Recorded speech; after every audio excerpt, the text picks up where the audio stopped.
السلام علیکم ورحمۃ اللہ۔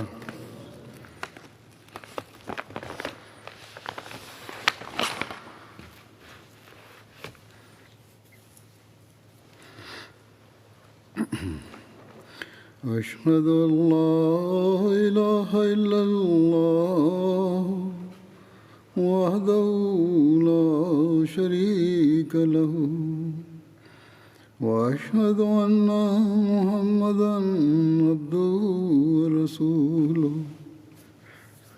أما بعد فأعوذ بالله من الشيطان الرجيم بسم الله الرحمن الرحيم الحمد لله رب العالمين الرحمن الرحيم مالك يوم الدين إياك نعبد وإياك نستعين اهدنا الصراط المستقيم صراط الذين أنعمت عليهم غير المغضوب عليهم ولا الضالين۔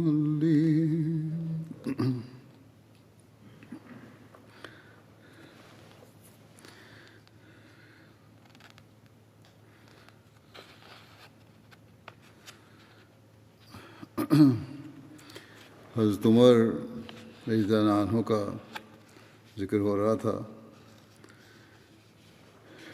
محکمہ قضاء کے اجراء کے بارے میں روایت ہے کہ حضرت عمر نے باقاعدہ قضاء کا صیغے کا اجراء فرمایا، تمام اضلاع میں باقاعدہ عدالتیں قائم کیں اور قاضی مقرر کیے۔ حضرت عمر نے قضاء کے متعلق قانونی احکامات بھی صادر فرمائے۔ قاضیوں کے انتخابات میں ماہرین فقہ کو منتخب کیا جاتا، لیکن حضرت عمر اسی پر اکتفا نہیں کرتے تھے بلکہ ان کا امتحان بھی لیتے تھے۔ قاضیوں کی گراں قدر تنخواہیں مقرر فرماتے تاکہ کوئی غلط فیصلہ نہ کر دے۔ دولت مند اور معزز شخص کو قاضی مقرر فرماتے تاکہ فیصلہ کے وقت کسی کے روب میں نہ آ سکے۔ حضرت عمر نے عدالت میں مساوات اور انصاف کا لحاظ رکھنے کی تلقین فرمائی۔ ایک دفعہ حضرت ابی بن کعب کے ساتھ کسی قسم کا جھگڑا تھا۔ حضرت ابی نے زید بن ثابت کی عدالت میں مقدمہ کر دیا۔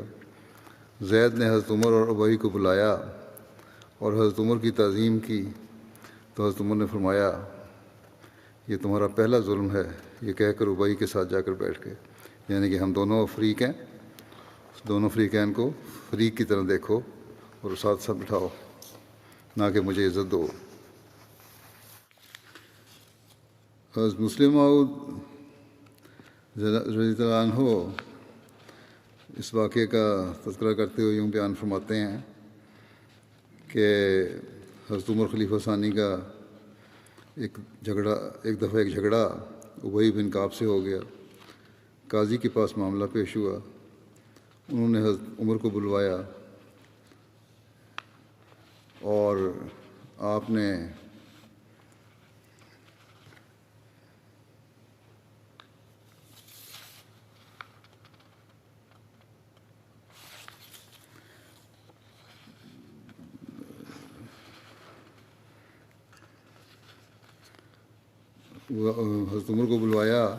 اور آپ کے آنے پر اپنی جگہ ادب سے چھوڑ دی۔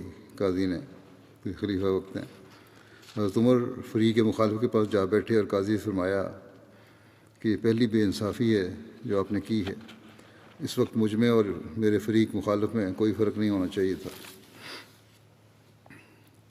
حضرت عمر نے افتاء کا محکمہ بھی جاری فرمایا۔ قانون شریعت سے واقفیت کے لیے محکمہ افتاء کا قیام فرمایا اور چند صحابہ کو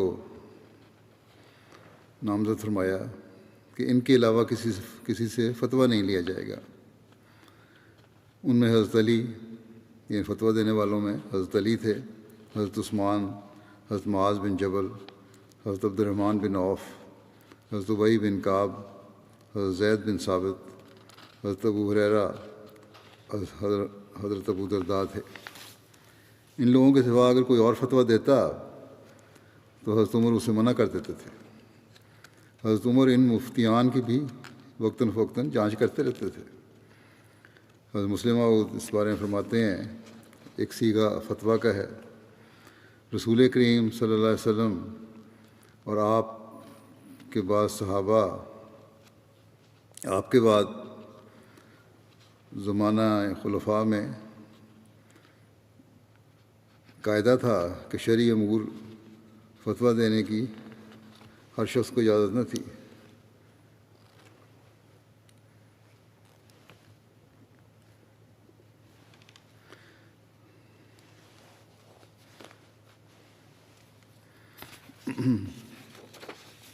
حضرت عمر رضی اللہ عنہ تو اتنی احتیاط کرتے تھے کہ ایک صحابی نے، غالباً عبداللہ بن مسعود تھے، انہوں نے جو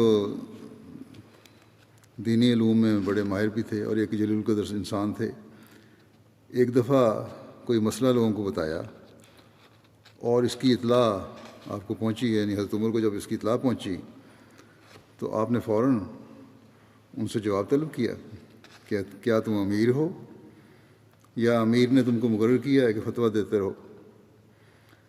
دراصل اگر ہر ایک شخص کو فتویٰ دینے کا حق ہو تو بہت سی مشکلات پیدا ہو سکتی ہیں اور عوام کے لیے بہت سے فتاویٰ ابتلاء کا موجب بن سکتے ہیں، کیونکہ بعض اوقات ایک ہی امر کے متعلق دو مختلف فتوے ہوتے ہیں اور دونوں صحیح ہوتے ہیں، یعنی کہ صورتحال کے مطابق فتویٰ دیا جاتا ہے۔ مسائل کو اگر گہرائی سے دیکھا جائے تو اس میں لچک ہوتی ہے، اس صورت میں یہ فتویٰ ہوگا، اس صورت میں یہ فتویٰ ہوگا، مگر عوام کے لیے یہ سمجھنا مشکل ہو جاتا ہے کہ دونوں کس طرح درست ہیں، اس لیے وہ پھر ابتلاء میں پڑ جاتے ہیں۔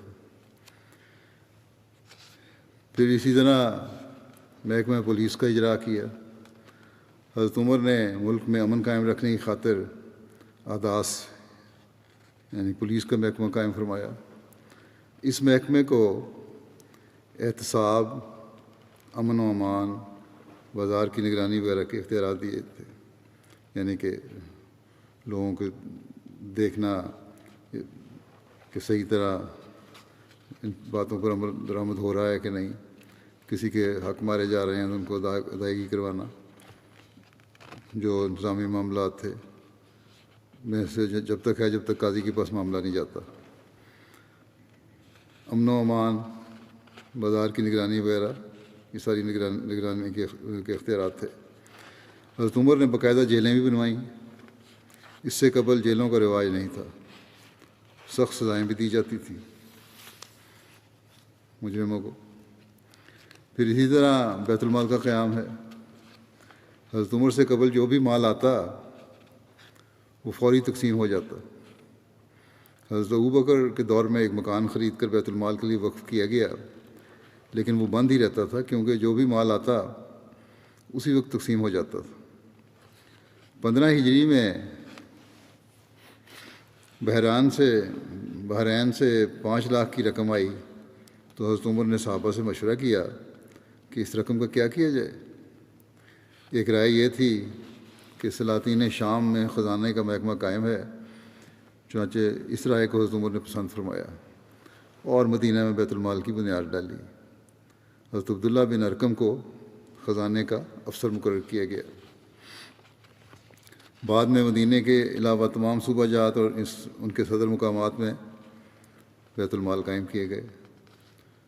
حضرت عمر عمارتوں کی تعمیر میں کفایت شعری سے کام لیتے تھے، مگر بیت المال کے لیے نہایت مستحکم اور شاندار عمارتیں بنوایا کرتے تھے۔ بعد میں ان پر پہرے دار بھی مقرر کیے گئے تھے، سیکیورٹی کا پورا نظام تھا اس کے لیے۔ بیت المال کے مال کے متعلق حضرت عمر خود حفاظت فرماتے تھے۔ ایک واقعہ تاریخ میں آتا ہے کہ حضرت عثمان بن عفان کے ایک آزاد کردہ غلام بیان کرتے ہیں کہ ایک روز شدید گرمی تھی۔ میں حضرت عثمان کے ہمراہ عالیہ مقام میں ان کے پاس مویشیوں کے پاس تھا۔ عالیہ جو ہے یہ مدینہ سے نجد کی جانب 4 سے 8 میل کے درمیان کی وادی ہے، اسے عالیہ کہتے ہیں۔ آپ نے ایک آدمی کو دیکھا جو 2 نوجوان اونٹ ہانک کر لے جا رہا تھا، یعنی حضرت عثمان نے دیکھا کہ ایک آدمی آ رہا ہے، 2 اور جوان اونٹ اس کے آگے آگے چل رہے ہیں، اور زمین شدید گرم تھی۔ اس پر حضرت عثمان نے فرمایا اس شخص کو کیا ہوا ہے؟ اگر یہ مدینے میں رہتا اور موسم ٹھنڈا ہونے کے بعد نکلتا تو اس کے لیے بہتر ہوتا۔ جب وہ شخص قریب آیا تو حضرت عثمان نے، ان کے ملازم کہتے ہیں کہ حضرت عثمان نے مجھ سے فرمایا کہ دیکھو یہ کون ہے؟ میں نے کہا چادر میں لپٹا ہوا ایک شخص ہے جو 2 نوجوان اونٹ ہانک رہا ہے۔ پھر وہ شخص اور قریب ہوا تو حضرت عثمان نے پھر فرمایا کہ دیکھو کون ہے؟ میں نے دیکھا تو حضرت عمر بن خطاب تھے۔ میں نے عرض کی یہ تو امیر المومنین ہیں۔ حضرت عثمان کھڑے ہوئے اور دروازے میں سے سر باہر نکالا، لیکن گرم ہوا کی لفٹ پڑی تو آپ نے سر اندر کر لیا، اور پھر فوراً ہی دوبارہ حضرت عمر کی طرف منہ کر کے عرض کیا آپ کو کس مجبوری نے اس وقت گھر سے نکالا ہے؟ حضرت عمر نے فرمایا صدقے کے اونٹوں میں سے یہ 2 اونٹ پیچھے رہ گئے تھے، ان کے علاوہ باقی سارے اونٹ ہانک کر لے جائے جا چکے تھے، تو میں نے چاہا کہ ان کو چراگاہ میں لے جاؤں، مجھے ڈر تھا کہ یہ دونوں کھو جائیں گے، پھر اللہ مجھ سے ان کے بارے میں پوچھے گا۔ حضرت عثمان نے کہا اے امیر المومنین آپ سائے میں آئیں اور پانی پئیں، ہم آپ کے لیے کافی ہیں، خدمت کر لیتے ہیں، ہم انتظام کر دیتے ہیں بھیجنے کا۔ حضرت عمر نے فرمایا اپنے سائے میں لوٹ جاؤ، تم جاؤ سائے میں بیٹھو۔ حضرت عثمان کے آزاد کردہ غلام کہتے ہیں کہ میں نے عرض کیا ہمارے پاس وہ ہے جو آپ کے لیے کافی ہے۔ اس پر حضرت عمر نے فرمایا اپنے سائے کی طرف لوٹ جاؤ۔ پھر حضرت عمر چلے گئے۔ حضرت عثمان نے کہا جو چاہتا ہے کہ وہ القوی الامین یعنی قوی اور امانت دار کو دیکھے تو اس شخص کو دیکھ لے۔ ایک دوسری روایت میں آتا ہے کہ عمر بن نافع نے ابو بکر عیسیٰ سے روایت کر کے بیان کیا، وہ کہتے تھے میں حضرت عمر بن خطاب، حضرت عثمان بن عفان اور حضرت علی بن ابی طالب کے ساتھ صدقے کے وقت آیا۔ حضرت عثمان سائے میں بیٹھ گئے اور حضرت علی ان کے پاس کھڑے ہو کر وہ باتیں ان سے کہتے جاتے جو حضرت عمر کہتے تھے، اور حضرت عمر باوجود سخت گرمی کے دن ہونے کے دھوپ میں کھڑے تھے، اور آپ کے پاس 2 سیاہ چادریں تھیں، ایک کی تہہ باندھ لی تھی اور ایک سر پر ڈال لی تھی، اور صدقے کے اونٹوں کا معائنہ کر رہے تھے اور اونٹ کے رنگ اور ان کی عمریں لکھتے تھے۔ حضرت علی نے حضرت عثمان سے کہا کہ کتاب اللہ میں تم نے حضرت شعیب کی بیٹی کا یہ قول سنا ہے ان خیرہ من استاجرت القوی الامین، ان خیرہ من استاجرت القوی الامین، یقیناً جنہیں بھی تو نوکر رکھے ان میں بہترین وہی ثابت ہوگا جو مضبوط اور ایماندار ہو۔ پھر حضرت علی نے حضرت عمر کی طرف اشارہ کر کے کہا یہ وہی القوی الامین ہے۔ حضرت مسلمہ بیان فرماتے ہیں اس بارے میں واقعہ بیان کرتے ہوئے کہ حضرت عمر رضی اللہ عنہ کا ایک واقعہ ہے۔ حضرت عثمان بیان کرتے ہیں، وہ کہتے ہیں میں ایک دفعہ باہر قبہ میں بیٹھا ہوا تھا اور اتنی شدید گرمی پڑ رہی تھی کہ دروازہ کھولنے کی ہمت نہیں پڑتی تھی کہ اتنے میں میرے غلام نے مجھے کہا دیکھیے شدید دھوپ میں باہر ایک شخص پھر رہا ہے۔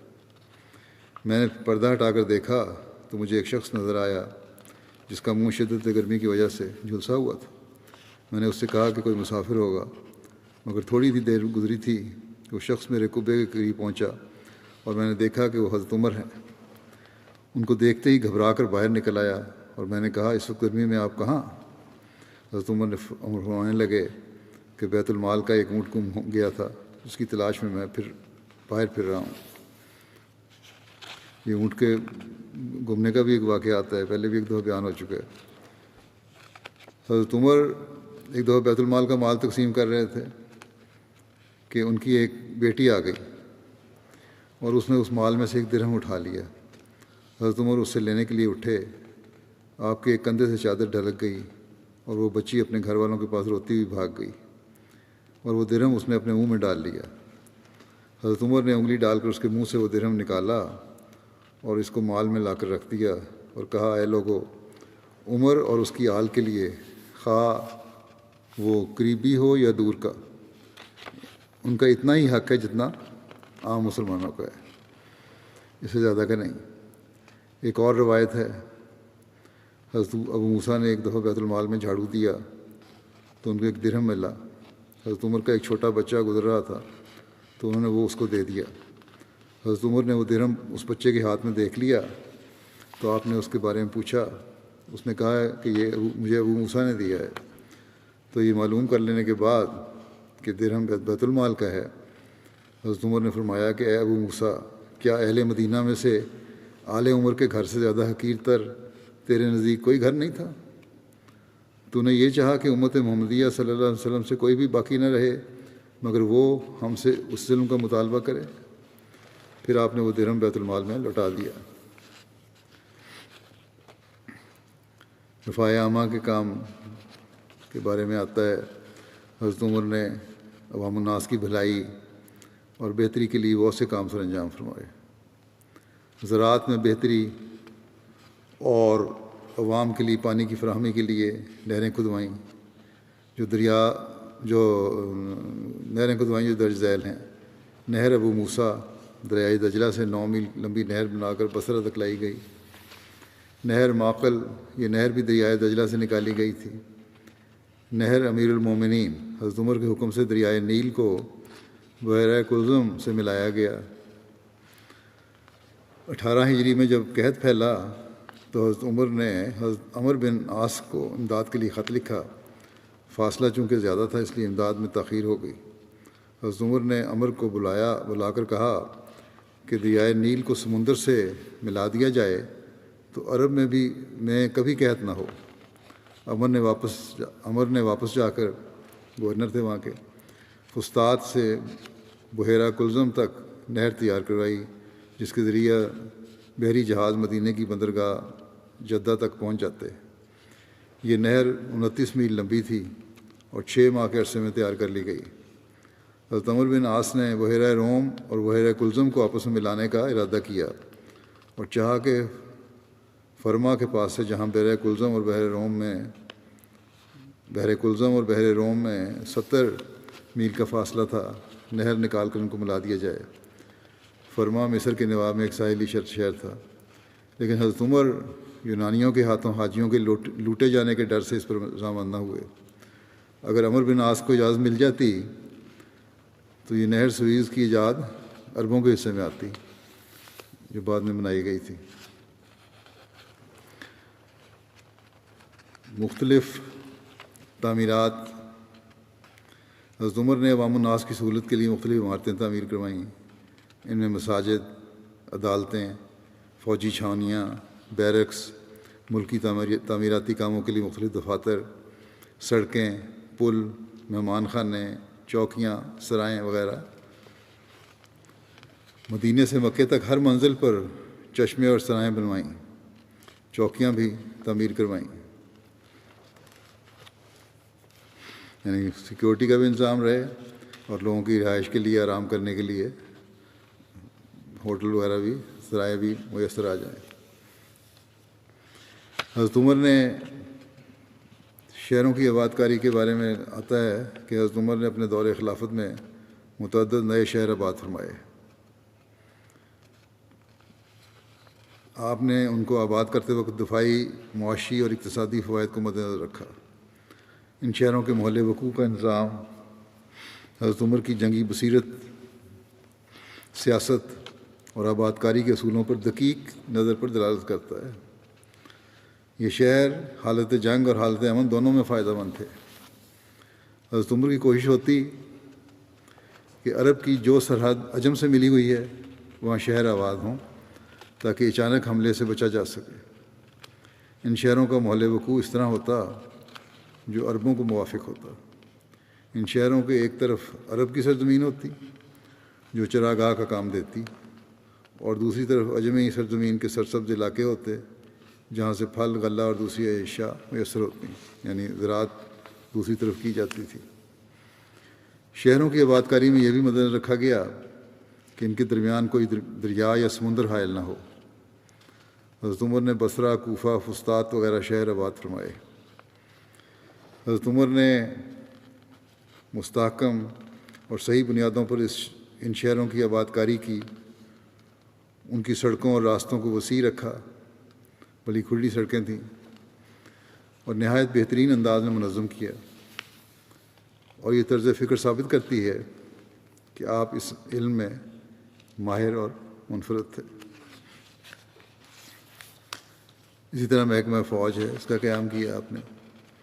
حضرت عمر نے باقاعدہ فوج کی ترتیب کی اور تنظیم سازی کی، مراتب کے لحاظ سے فوج کے رجسٹر بنوائے اور ان کی تنخواہیں مقرر فرمائیں۔ حضرت عمر نے فوج کو 2 حصوں میں تقسیم کیا، ایک جو باقاعدہ جنگ میں شامل ہوتے اور دوسرے والنٹیئر جو ضرورت کے وقت بلائے جاتے تھے۔ حضرت عمر کو فوج کی تربیت کا بہت خیال تھا۔ انہوں نے نہایت تاکیدی احکام جاری کیے تھے کہ ممالک مفتوحہ میں کوئی شخص زراعت کی تجارت کا شغل اختیار نہ کرنے پائے۔ جو فتح ہوں گے علاقے، وہاں کوئی شخص تجارت یا زراعت نہیں کرے گا جا کے، کیونکہ فوجی تھے، فوجیوں کے بارے میں تھا، کیونکہ اس سے ان کی سپاہیانہ جوہر کو نقصان پہنچنے کا اندیشہ تھا۔ آج کل ہم دیکھتے ہیں مسلمان ملکوں میں بھی کہ فوجی تجارتوں میں مصروف ہیں، بلکہ کہا جاتا ہے ایک ملک کے بارے میں کہ کمیشن لیتے ہی پہلے تو اپنی پیشہ ورانہ مہارت کی طرف کو دیکھتے تھے فوجی، اب کمیشن ملتے ہی جو افسر ہوتا ہے وہ یہ دیکھتا ہے کہ کہاں کوئی نئی کالونی بن رہی ہے، کون سی ڈیفینس کالونی بن رہی ہے جہاں مجھے پلاٹ ملے اور میں پلاٹ الاٹ کراؤں۔ بہرحال، اور اسی وجہ سے پھر ان کی سپاہیانہ صلاحیتیں کم ہوتی چلی جا رہی ہیں۔ پھر آتا ہے کہ سرد اور گرم ممالک پر حملہ کرتے وقت موسم کا بھی خیال رکھا جاتا تھا۔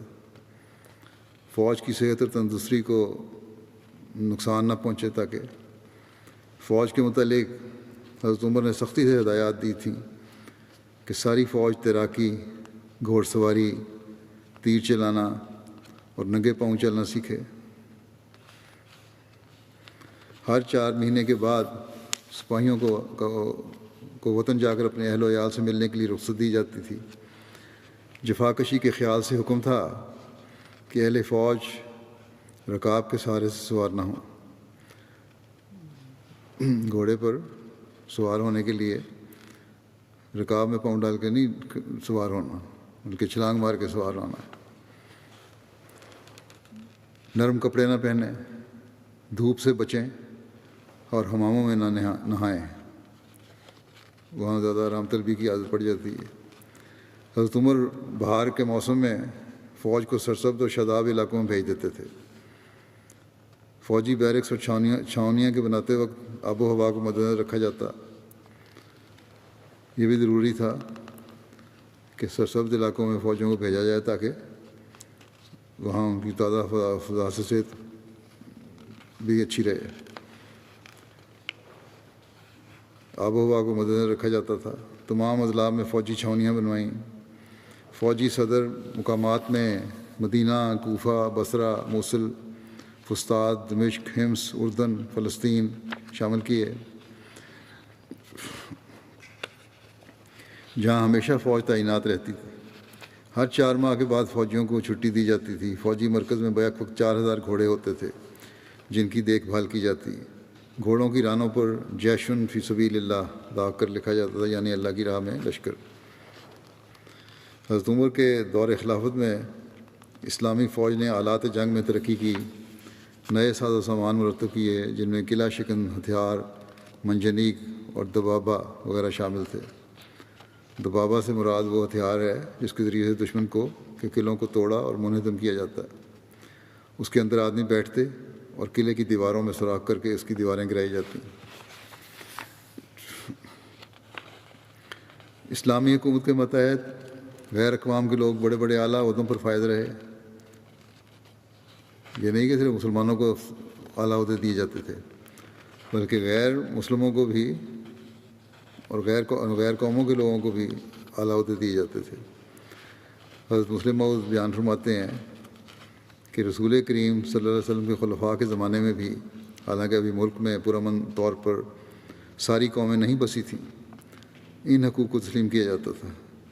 چنانچہ علامہ شبلی اس کا ذکر کرتے ہوئے لکھتے ہیں کہ حضرت عمر نے سیغہ جنگ کو جو وسعت دی تھی، اس کے لیے کسی قوم اور کسی ملک کی تخصیص نہ تھی، یہاں تک کہ مذہب و ملت کی بھی کچھ قید نہ تھی۔ والنٹیئر فوج میں تو ہزاروں مجوسی شامل تھے، یعنی ایسے لوگ جو خدا کو نہیں مانتے، آتش پرست تھے، سورج پرست تھے، وہ بھی شامل تھے جن کو مسلمانوں کے برابر مشاہرے ملتے تھے۔ فوجی نظام میں بھی مجوسیوں کا پتہ ملتا ہے۔ اسی طرح لکھتے ہیں کہ یونانی اور رومی بہادر بھی فوج میں شامل تھے۔ چنانچہ فتح مصر میں ان میں سے 500 آدمی شریک جنگ تھے۔ اور جب آج پاکستان میں یہ کہتے ہیں جی احمدیوں کو فوج سے نکالو، بڑی نازک سینسیٹیو پوسٹیں ہیں یہ، حالانکہ اگر تاریخ پڑھیں تو سب سے زیادہ قربانیاں افسروں نے، احمدی افسروں نے دی ہیں پاکستانی خاطر۔ بہرحال یہ تو ان کے اپنے فعل ہیں۔ حضرت عمر کے بارے میں آتا ہے، اور جب عمر بن عاص نے فسطاطہ آباد کیا تو یہ جدا گانہ محلے میں آباد کیے گئے۔ یہودیوں سے بھی سلسلہ خالی نہ تھا۔ چنانچہ مصر کی فتح میں ان میں سے 1000 آدمی اسلامی فوج میں شریک تھے۔ اسی طرح تاریخ سے ثابت ہے کہ غیر اقوام کے افراد کو جنگی افسر بھی مقرر کیا جاتا تھا۔ غیر اقوام کے افراد کو جنگی افسر بھی مقرر کیا جاتا تھا۔ چنانچہ حضرت عمر کے زمانے میں ایرانیوں کو بھی فوجی افسر مقرر کیا گیا۔ ان میں سے بعض کے نام بھی تاریخ میں موجود ہیں۔ علامہ شبلی نے 6 افسروں کے نام یہ لکھے ہیں: سیاح، خسرو، شہریار، شیرویہ، شہرویہ، افرودین۔ ان افسروں کو تنخواہیں بھی سرکاری خزانے سے ملتی تھیں اور باقاعدہ پے رول میں ان کا نام تھا۔ چاروں خلفاء کے بعد حضرت معاویہ کے متعلق تاریخ سے ثابت ہے کہ ان کے زمانے میں ایک عیسائی ابن اسال نامی وزیر خزانہ تھا۔ یہ لکھتے ہیں وضاحت میں کہ تفسیر کبیر میں تو حضرت مسلم موعود کو جو میں نے پڑھا حوالہ افرودین لکھا ہے علامہ شبلی کے حوالے سے۔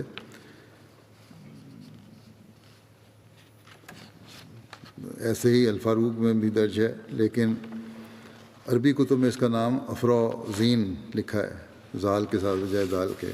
بہرحال یہ نام کا ذرا سا فرق ہے زال دال کا، اس پہ کیونکہ لوگ بحث شروع کر دیتے ہیں اس لیے وضاحت کر دی ہے۔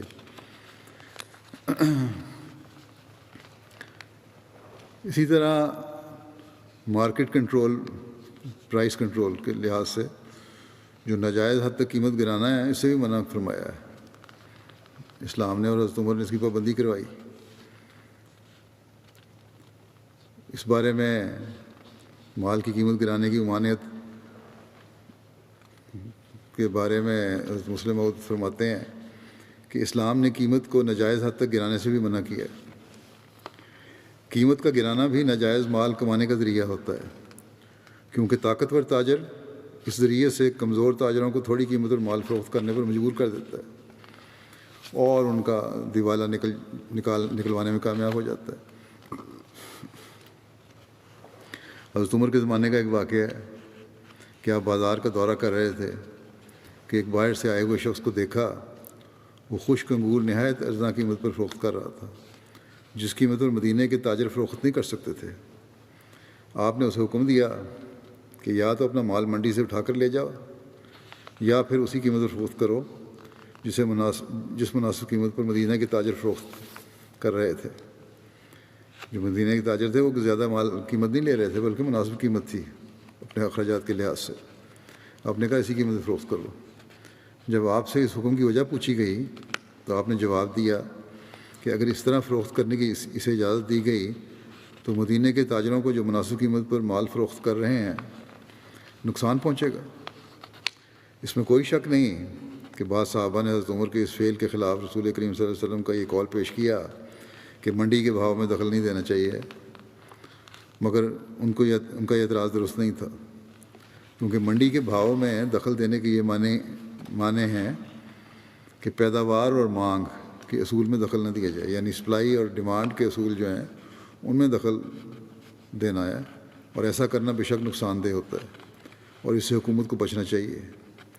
خود ایڈجسٹ کرتی ہے مارکیٹ اپنے آپ کو سپلائی ڈیمانڈ سے، ورنہ عوام کو کوئی فائدہ نہ پہنچے گا اور تاجر تباہ ہو جائیں گے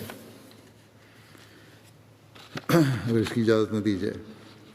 لیکن قیمت کنٹرول جو ہے وہ جائز ہے۔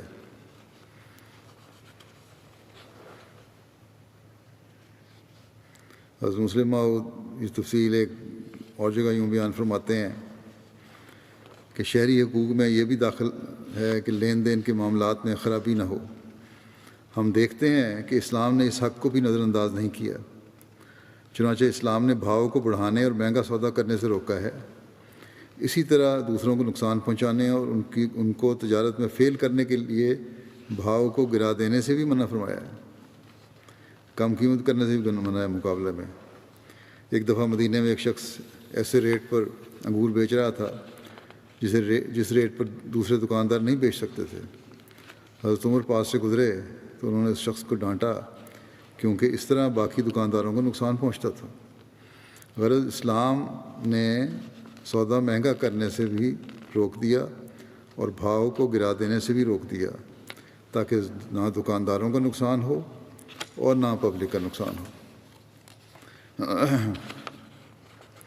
تعلیم کے نظام کے بارے میں آتا ہے کہ حضرت عمر نے تعلیم کو نہایت ترقی دی، تمام ممالک میں مدرسے قائم کیے جن میں قرآن مجید، حدیث، فقہ کی تعلیم دی جاتی، کبار علماء صحابہ کو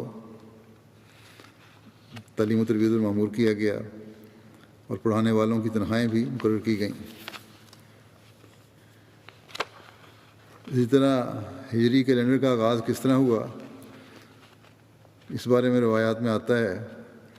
ایک تو صحیح بخاری کی روایت ہے، حضرت سہل بن سعد نے بیان کیا کہ صحابہ نے نبی صلی اللہ علیہ وسلم کی بعثت سے تاریخ کا شمار نہیں کیا اور نہ آپ کی وفات سے، بلکہ آپ کے مدینہ میں آنے سے ہی انہوں نے تاریخ کا شمار کیا، یعنی ہجرت کے وقت سے۔ بخاری کے شارح علامہ ابن حجر اسقلانی کہتے ہیں کہ امام سہیلی کے نزدیک صحابہ نے ہجرت سے تاریخ کا آغاز کرنے کا خیال اللہ تعالیٰ کے قول لمسجد اسسہ علی التقویٰ من اول یوم سے لیا ہے۔ پس من اول یوم سے مراد وہ دن ہوگا جس میں نبی صلی اللہ علیہ وسلم اور آپ کے صحابہ مدینہ میں داخل ہوئے، واللہ عالم۔ ہجری کیلنڈر کی ضرورت کیوں محسوس ہوئی، اس بارے میں مختلف روایات ملتی ہیں۔ حضرت ابو موسیٰ نے حضرت عمر کی طرف لکھا کہ آپ کی طرف سے ہمیں خطوط آتے ہیں، ان پر تاریخ وغیرہ درج نہیں ہوتی۔ اس پر حضرت عمر نے لوگوں کو مشورے کے لیے اکٹھا کیا۔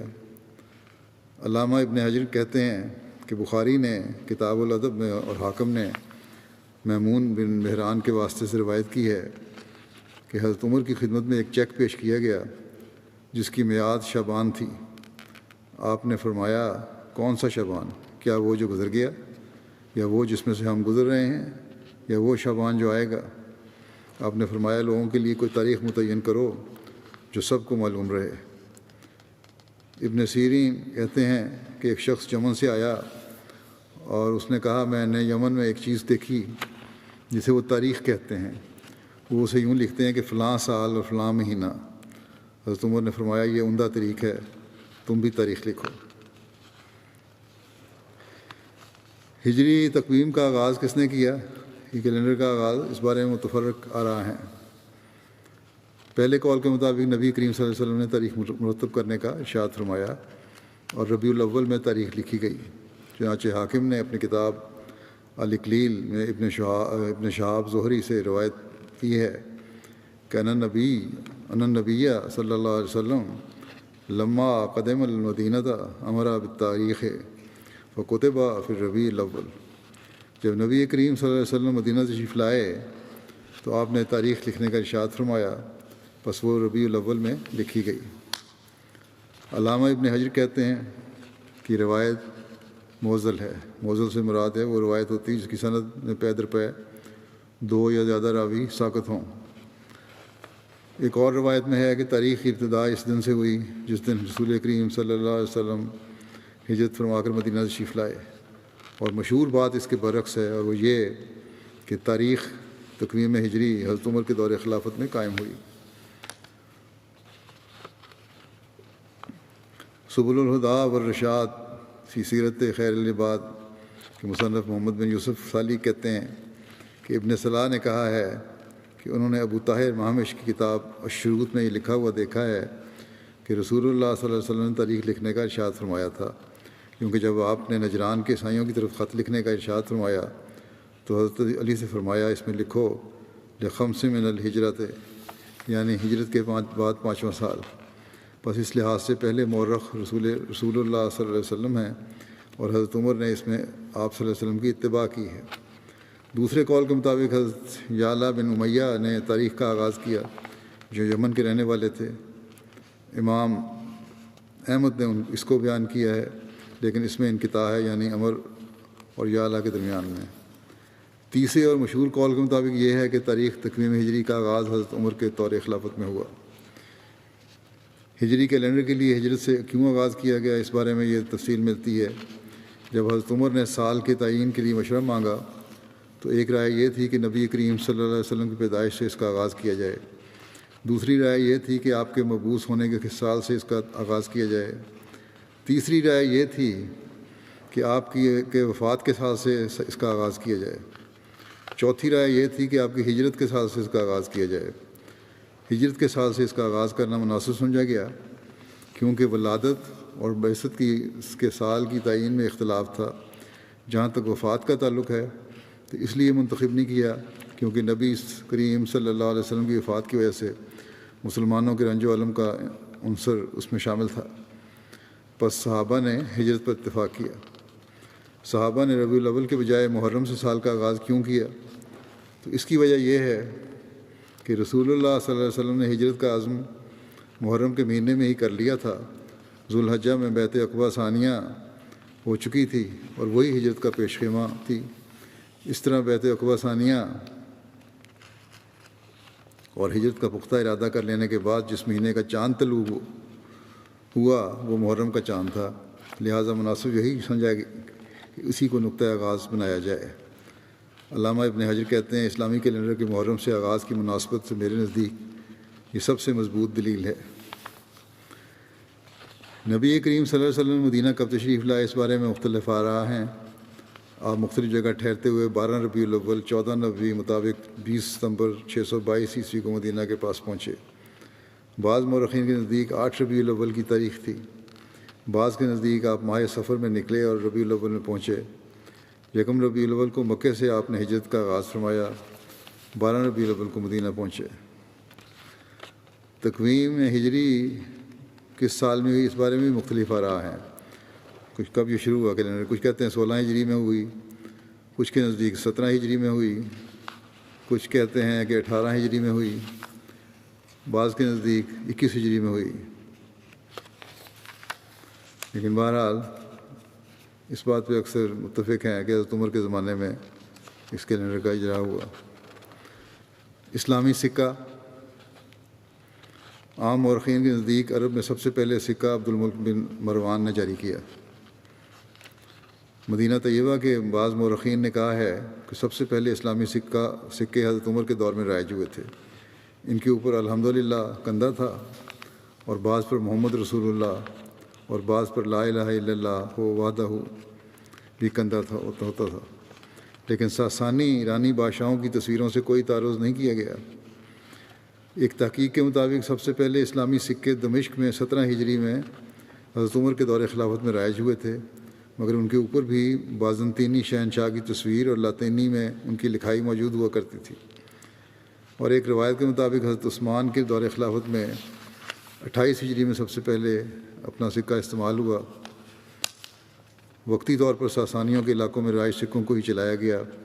ان کے اوپر ساسانی بادشاہوں کی تصاویر ہوا کرتی تھیں، مگر ان پر کوفی رسم الخط میں بسم اللہ لکھ دیا گیا۔ پھر یہ کہ حضرت عمر نے کون کون سی باتیں شروع کیں، کون سی ہیں اولیات، جو اولیات فاروقی کہلاتی ہیں۔ علامہ شبلی نعمانی اپنی کتاب الفاروق میں لکھتے ہیں کہ حضرت عمر نے ہر ضیعے میں جو نئی باتیں ایجاد کیں ان کو مورخین نے یکجا لکھا ہے، اور ان کو اولیات کہا جاتا ہے، اور وہ درج ذیل ہیں۔ یعنی شروع کروائیں، بیت المال یعنی خزانہ قائم کیا۔ نمبر 2، عدالتیں قائم کیں اور قاضی مقرر کیے۔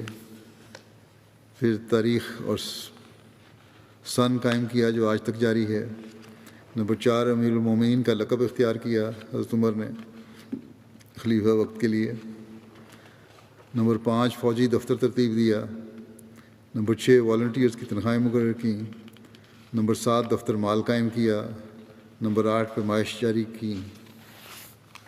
نمبر 9، مردم شماری کروائی۔ نمبر 10، نہریں کھدوائیں۔ 11، شہر آباد کرائے، یعنی کوفہ، بصرہ، جیزہ، فسطاط، موصل وغیرہ۔ 12، ممالک۔ نمبر 12 یہ ہے ممالک مقبوضہ کو صوبے میں تقسیم کیا۔ نمبر 13، عشور یعنی 10واں حصہ بطور ٹیکس یا موصل مقرر کیا۔ عشور حضرت عمر رضی اللہ عنہ کی ایجاد ہے، جس کی ابتدا یوں ہوئی کہ مسلمان جو غیر ملکوں میں تجارت کے لیے جاتے تھے ان سے وہاں کے دستور کے مطابق مال تجارت پر 10% ٹیکس لیا جاتا تھا۔ ابو موسیٰ اشعری رضی اللہ تعالیٰ عنہ نے حضرت عمر رضی اللہ عنہ کو اس واقعے کی اطلاع دی۔